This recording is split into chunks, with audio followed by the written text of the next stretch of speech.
जी दोस्तों, मैं आप लोगों को बताने वाला हूँ सर्बिया के अंदर अगर आप जा रहे हैं बेलग्रेड में, कैसे आप एयरपोर्ट से सिटी सेंटर जा सकते हैं, कौन सी करेंसी चलती है, फूड कहाँ से मिलेगा, किस किस टाइम पे मिलेगा, कौन सा खाना है और किस किस तरह का खाना खा सकते हैं और बहुत सारी इंपॉर्टेंट चीज़ें, कौन कौन सी चीज़ों से आप बच सकते हैं, सब बताऊँगा इसी वीडियो में बेलग्रेड के बारे में।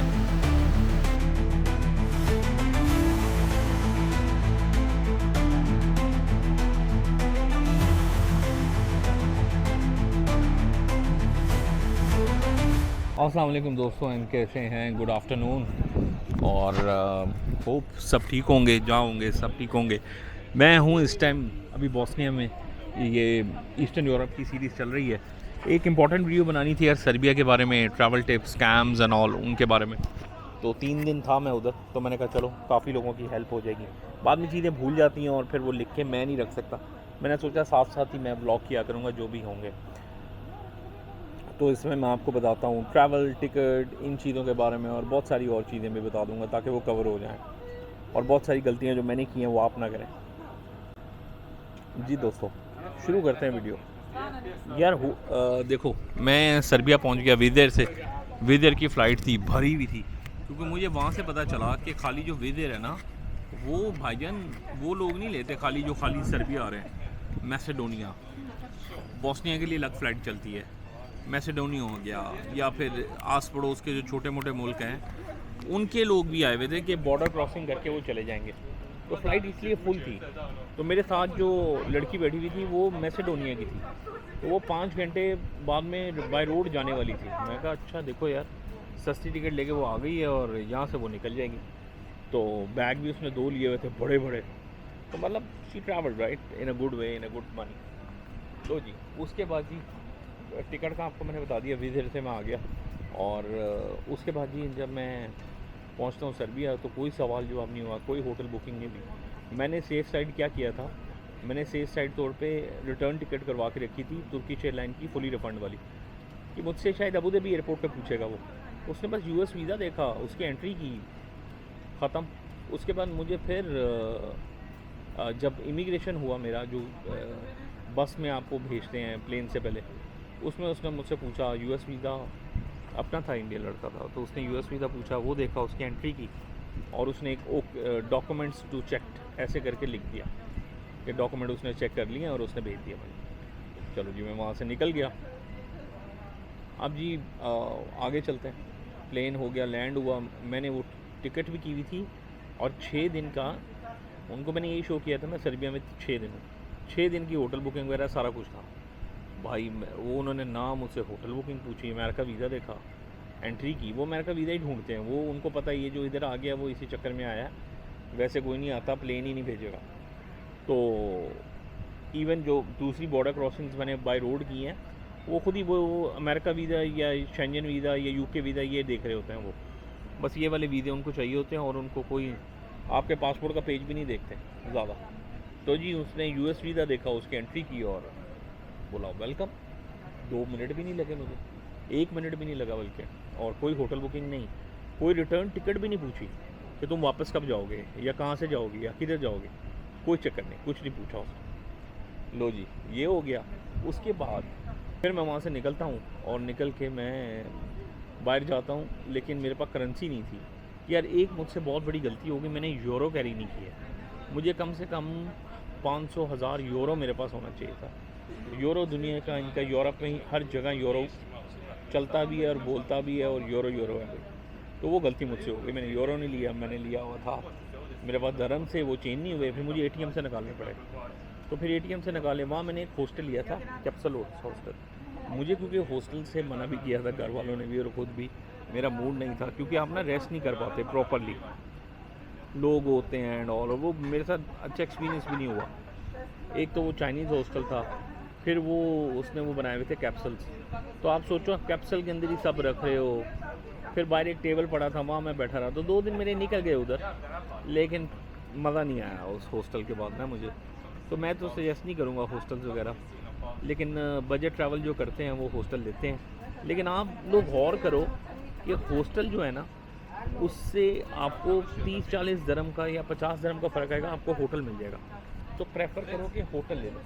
होटल में क्या होता है, आपको बहुत ज़्यादा फैसिलिटी हो जाती है यार होटल के अंदर। तो होटल ले लो, बेटर है।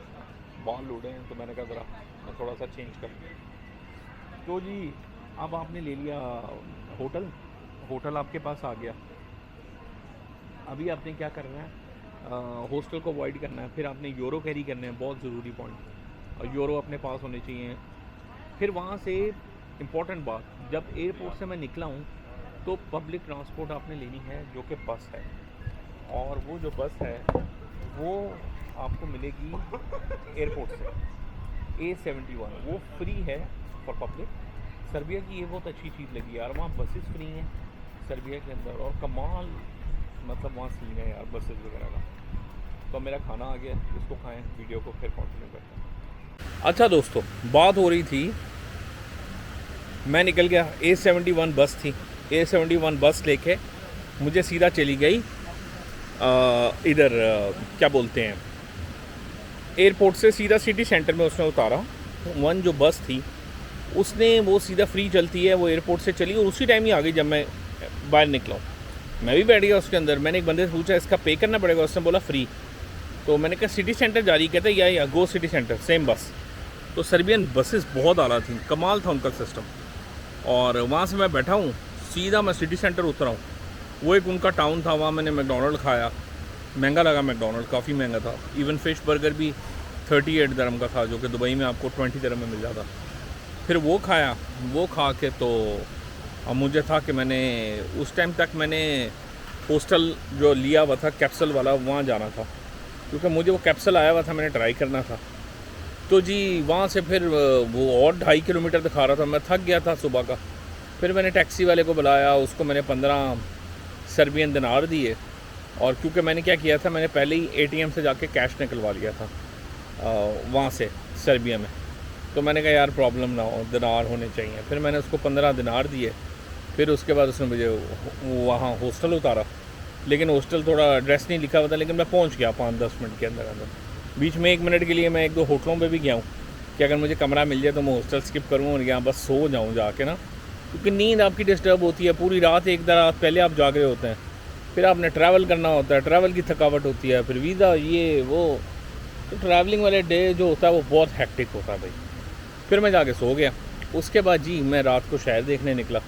शहर जो था उसमें इम्पॉर्टेंट जो पॉइंट है मैं आपको बता दूं, यूरो कवर कर दिया मैंने। फिर जी बसेस हर जगह फ्री हैं, लेकिन रात 11 बजे के बाद आप अगर जा रहे हो तो 11 बजे के बाद जो बसेस आपको मिलेंगी वो बहुत कम हो जाती हैं। मैं 1-2 बार जलील हुआ इधर उधर धक्के खा के। तो आप लोग भी ट्राई करो कि 11 बजे से लेट ना करो, क्योंकि अगर आप 11 बजे के बाद लेट करोगे, मेरा तो होटल पास था वो हॉस्टल, तो 1 किलोमीटर था, तो मैं 2-3 दफ़ा वॉक करके भी गया हूँ।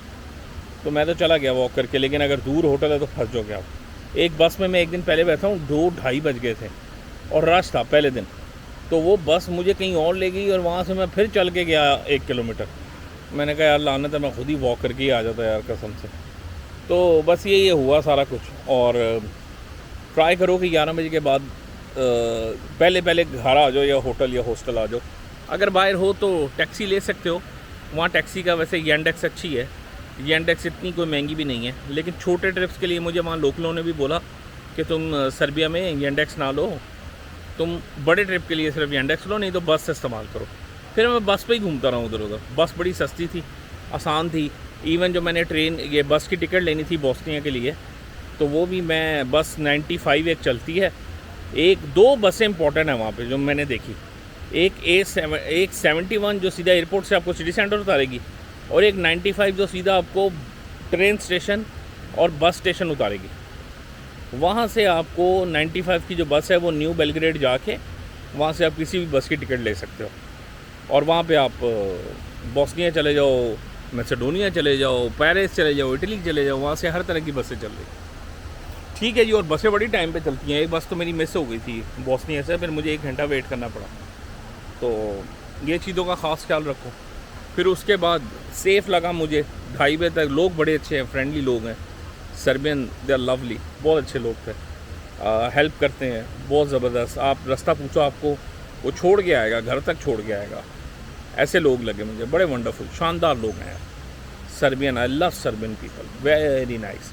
मतलब कोई एक बंदा भी ख़राब नहीं मिला, आप सोचो।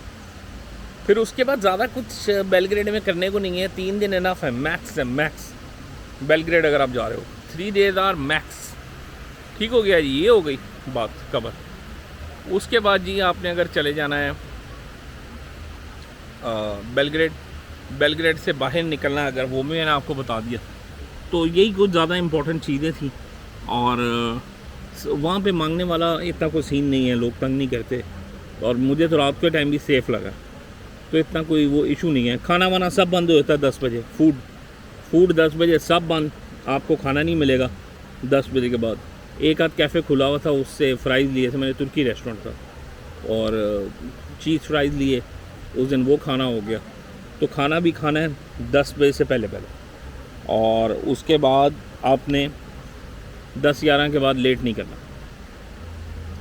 ठीक है जी, कवर कर लिया सारा कुछ। और यही सारी चीज़ें थी जो मैंने आपको बतानी थी। तो आई होप आप लोगों को हेल्प हो गई होगी।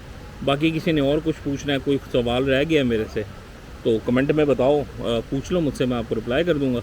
नहीं तो इंस्टाग्राम का लिंक दे रहा हूँ, इधर उधर कहीं आ रहा है, तो फॉलो करके जब आप मुझे मैसेज करोगे तो मुझे मिल जाएगा। जो अनफॉलो करके वो बिना फॉलो किए सवाल पूछते हैं ना, वो मुझे नहीं मिलते भाई। तो फॉलो करके सवाल करोगे तो मैं रिप्लाई करता हूँ। ठीक हो गया। तो होप आपको ये छोटा सा सर्बिया का स्कैम ट्रैवल टिप्स मैंने सारे बता दिए हैं। और होटल ले लो यार, होटल बेटर है, हॉस्टल अवॉइड करो। वो कैप्सूल वाला तो बहुत ही गंदा था। बाथरूम, मतलब मैं बाथरूम में बैठा हुआ हूँ, थोड़ी देर बाद कोई नॉक करने आ रहा है, मैं कहा भाई सब्र कर लो यार। उसके बाद तो मेरी हट गई, फिर मैंने होटल ही लिए हैं बाद में जितने लिए। हाँ दोस्तों, एक चीज़ और मैंने ऐड करनी थी, मैं भूल गया, खाने के बारे में। वहाँ पे एक ही 2 मेरे ख्याल इंडियन रेस्टोरेंट है जहाँ से मैंने खाना खाया है। नॉर्मल खाना है, उतना कोई आउटस्टैंडिंग नहीं है, मतलब क्वालिटी ओके है, मतलब इतनी कोई ख़ास नहीं मुझे लगी।